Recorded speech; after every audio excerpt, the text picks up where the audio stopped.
তেহরানের সামরিক কুচকাওয়াজের সময় নতুন যুদ্ধাস্ত্র উন্মোচন করল ইরান।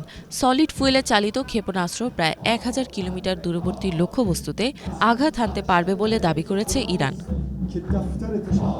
প্রকাশ্যে আনা আরেকটি যুদ্ধাস্ত্র ছিল শাহেদ 136B ড্রোন।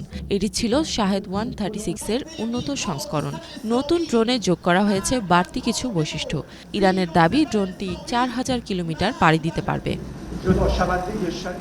এ সময় ইরাকের বিরুদ্ধে ৮০-র দশকের যুদ্ধের স্মরণে আয়োজিত বার্ষিক কুচকাওয়াজে উপস্থিত ছিলেন ইরানের প্রেসিডেন্ট মাসুদ পেজেশকিয়ান। প্রেসিডেন্ট বলেন, ইরানের প্রতিরক্ষা এবং প্রতিরোধ ক্ষমতা আগের চেয়ে অনেক বৃদ্ধি পেয়েছে।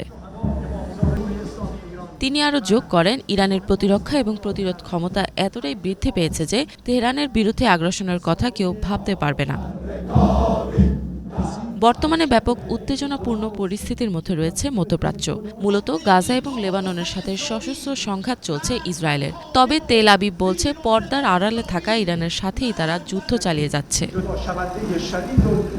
ইসরায়েলের দাবি, ফিলিস্তিনের স্বাধীনতাকামী সংগঠন, লেবাননের সশস্ত্র বাহিনী এবং ইয়েমেনের বিদ্রোহীদের পেছনে ইরানের সমর্থন রয়েছে। তাই নতুন এসব যুদ্ধাস্ত্রের উন্মোচনকে শত্রু পক্ষের প্রতি হুঁশিয়ারির বার্তা হিসেবে দেখছেন বিশ্লেষকরা। ইফাত জাহান, বাংলাভিশন।